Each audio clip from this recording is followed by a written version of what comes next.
అందరికీ నమస్కారం. Welcome to prime 9 నేను రాజు. పవన్ కళ్యాణ్ సభలకి పవన్ కళ్యాణ్ వస్తున్నాడు అంటే చాలామంది కార్యకర్తలు, నాయకులు, ఆయన అభిమానులు తండోపతండాలుగా వస్తూ ఉంటారు. పెద్ద సంఖ్యలో వస్తూ ఉంటారు. కొంతమంది చేతిలో కర్పూరాన్ని పెట్టుకొని హారతిస్తూ ఉంటారు. మరికొంతమంది ఎంత దూరం అయినా సరే బైకుల మీద ప్రయాణం చేస్తూ ఉంటారు. ఆయన సభకు వస్తే ఎంత ఎండైనా సరే లెక్క చేయకుండా ఆయన మాట్లాడేటటువంటి స్పీచ్ పూర్తయ్యేంత వరకు అక్కడే కూర్చొని వెయిట్ చేస్తూ ఉంటారు. మొన్న నేను కూడా చూశాను, పిఠాపురంలో జరిగినటువంటి సభలో దాదాపు 37 డిగ్రీల సెల్సియస్ ఎండ కాస్తూ ఉంటే ఆ టైంలో దాదాపు ఒక 78 ఏళ్ల వయసులో ఉన్నటువంటి ఒక ఆయన పోతూ ఉన్నాడు.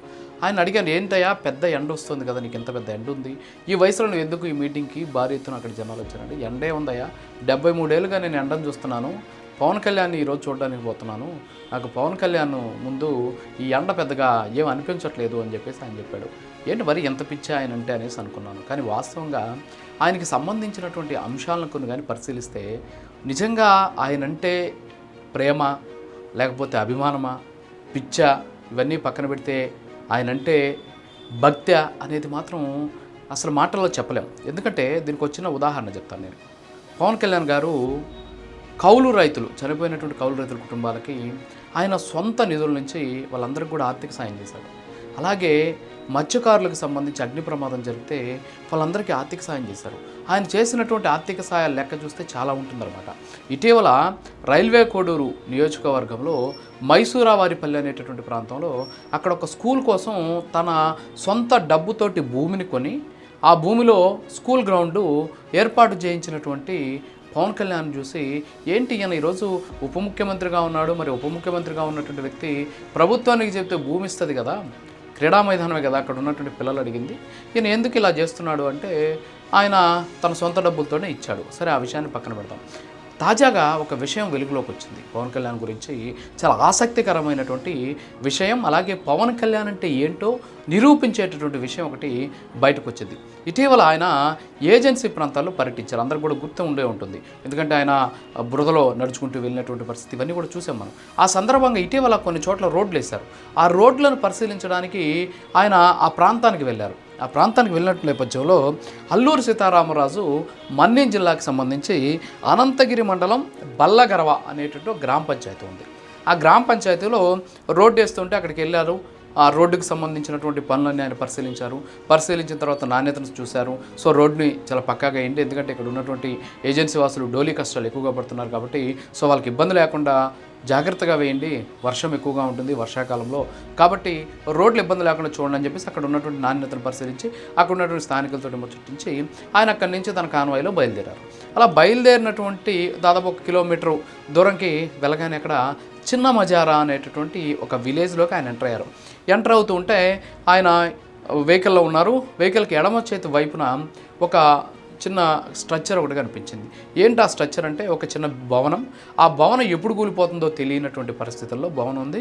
దాని కింద చాలామంది పిల్లలు కూర్చొని పలకలు పుస్తకాలు పెట్టుకొని రాచుకుంటున్నారు. ఏంది ఇది అని అడిగితే ఇది స్కూల్ అండి అని చెప్పారు. వెంటనే ఆయన తన కారు దిగి నేరుగా లోపలికి వెళ్ళి ఆ స్కూల్ని పరిశీలించి ఒక రకంగా ఉద్వేగానికి లోనయ్యారు. ఆయన ఏంటి స్కూల్ పరిస్థితి ఇలా ఉందేంటి, ఈ పిల్లలు ఇక్కడ కూర్చొని చదువుకుంటున్నప్పుడు ఒకవేళ పెచ్చులూడి పడితే పరిస్థితి ఏంటి అని చెప్పేసి చూసి, తాగడానికి నీళ్ళు ఉన్నాయంటే కనీసం తాగడానికి కూడా అక్కడ నీళ్ళు లేవు, బోరు కూడా లేదు.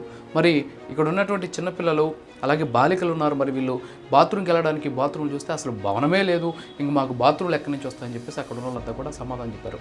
దీంతో ఆయన ఏం మాట్లాడలేదు, సైలెంట్గా వాళ్ళు చెప్పినన్ని కూడా రాసుకున్నాడు, అక్కడి నుంచి వెళ్ళిపోయాడు. కట్ చేస్తే వారం రోజుల తర్వాత ఒక టీము ఆ ఊరికి వచ్చింది.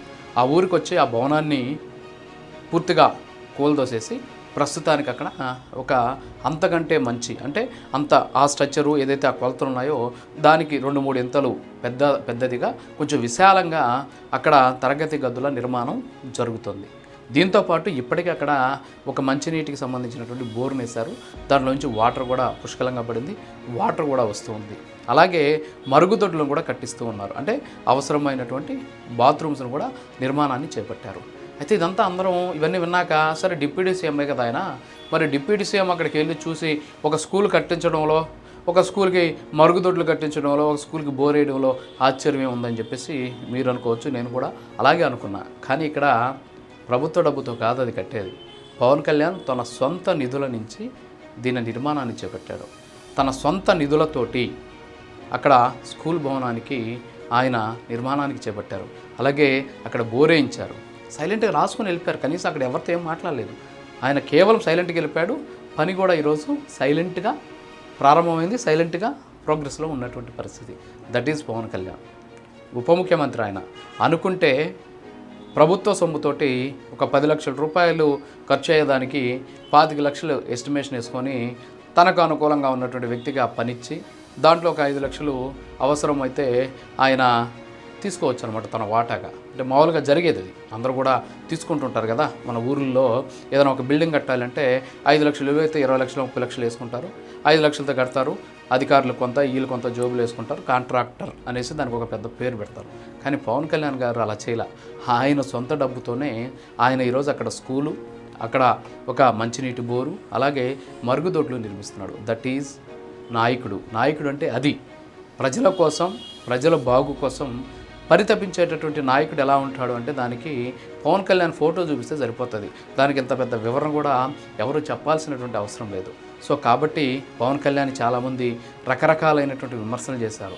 ఆయన గురించి చాలా వ్యక్తిత్వ హననానికి కూడా పాల్పడినటువంటి వ్యక్తులు ఉన్నారు. వీళ్ళంతా కూడా ఇవి చూసి నేర్చుకోవాలి. గతంలో మనకు ఒక ముఖ్యమంత్రి ఉండేవారు.